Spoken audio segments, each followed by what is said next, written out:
Hello, my name is Alex Borucki, and I'm the director of the UCI Latin American Studies Center. This clip is part of our series Cortos Latinoamericanos, or Latin American Clips.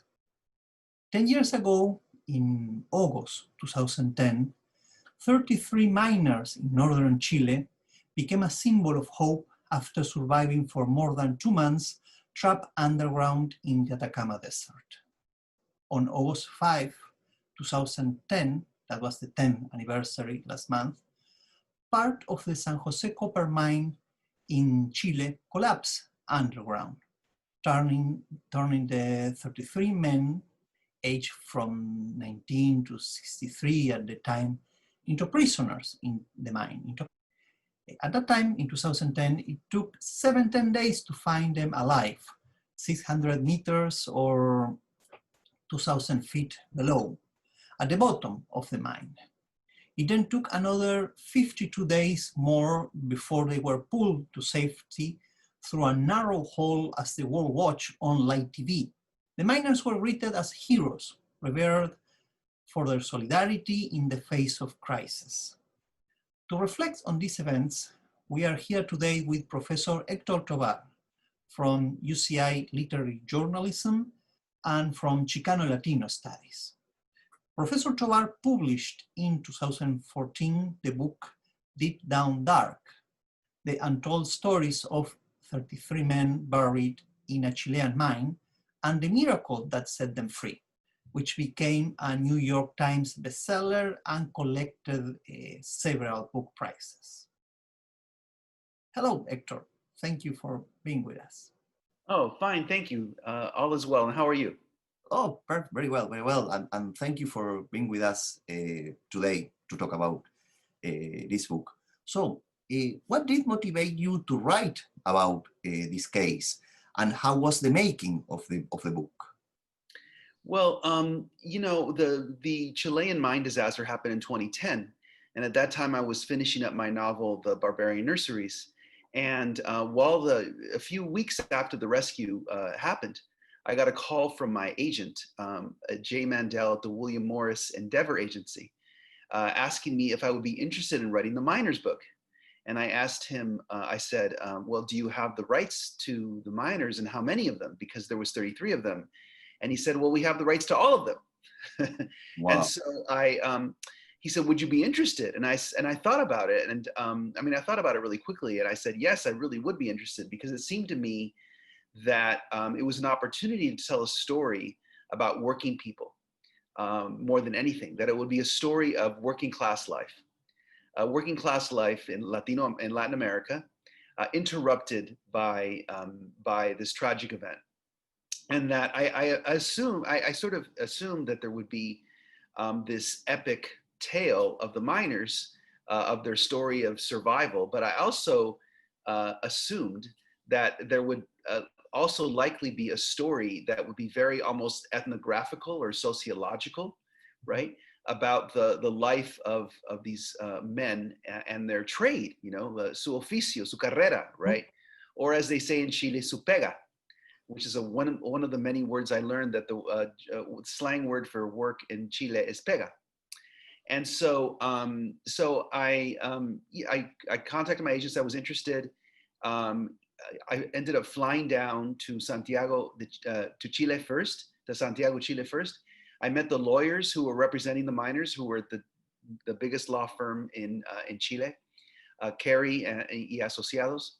And from there, I went with the lawyers. We flew to Copiapó, and I met these miners, and told them that it was my honor to meet them. I was introduced to them, but I spoke to, there was maybe about 25 or so of them there. And I said, this story that you've lived, it's one of the great adventures of our times. And, my job is to tell it in the same way that, Homer wrote the Odyssey, so that we're still talking, and the Iliad, we're still talking thousands of years later about that event. And that's my job. My job is to be your Homer. And I got a lot of blank stares at that moment, but that's the way I approach the work. I'm going to write this heroic narrative and also tell the story of this, very, very Latin American event, a story that's really about injustice, inequality, about the trauma caused by poverty. Many of the men were suffering from these traumas that, were from their youth, from being from working class families, a lot of disruption. One family was extremely poor.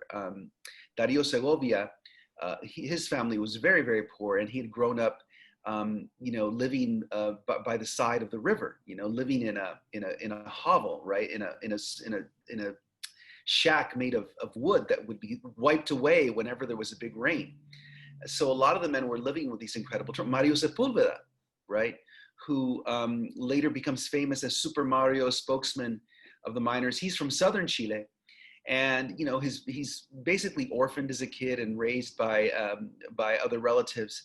And he has relatives who are really alcoholic. He's beaten a lot as a kid, and so he has a lot of trauma from his youth and from a very, very difficult working class young adulthood. And so, I could sort of sense the richness of the story as soon as I approached it, and that was really what led me into this project. Great, thank you. And how do you see these events now, having passed 10 years? What this 10 years perspective make you see these events? Well, first of all, I see it as this event that really was one of the more, it was just a really beautiful and difficult moment for these men. I look at it, first of all, at the level of personal experience and as a human experience, endured, suffered by these 33 men. And, they really reminded me a lot of my father when I met them. Many of them did. Because my father also, working class background, my grandfather was a campesino, basically, worked for the United Fruit Company in Guatemala. Just very childhoods that were his childhood, my father's childhood, marked by a lot of abuse, a lot of dysfunction. And yet my father comes to the United States as a Guatemalteco immigrant with my mother, and they're both pregnant with me. And they make a life in the United States, and they're very ambitious people. And their aim in life is to show the world that they have value as human beings. They're essentially, their entire lives are this expression of humanity, of their humanity, right? Defense of their humanity. And my father eventually gets his A degree in the United States, learns English, has a very successful career in hotel management, et cetera. My mother becomes a computer operator, et cetera, et cetera. And that was the lives of these men. The lives of these men were people who grew up. They were people who grew up usually very poor, and the mine was a vehicle to middle class life. It was a way in which they could fund their car payments, their mortgage payments, to buy a house, to send their kids to college. Several of them have kids who, engineering degrees. One who went to the United States and got a degree in the University of Nevada. Oh. And so so the mine was a vehicle for that life. And so for me, the legacy of the book for me is that I got to tell that story about 33 complete strangers and their families. And it's also the story of Chile. It became a political event in Chile.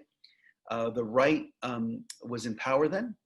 And so the right, the president, Piñera, saw the political value in this event right from the beginning and tried to gain political value from it.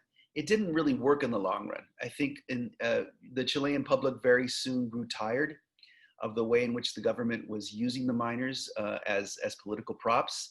And this was, at first it was political gold for Piñera because he's a conservative president in a part of Chile that is traditionally supportive of the left, right? Northern Chile is very, very old-time working class proletarian struggle, And so Piñera thought of this as gold, but he very quickly, spent that political capital, and it didn't help his party in the short run or the long run.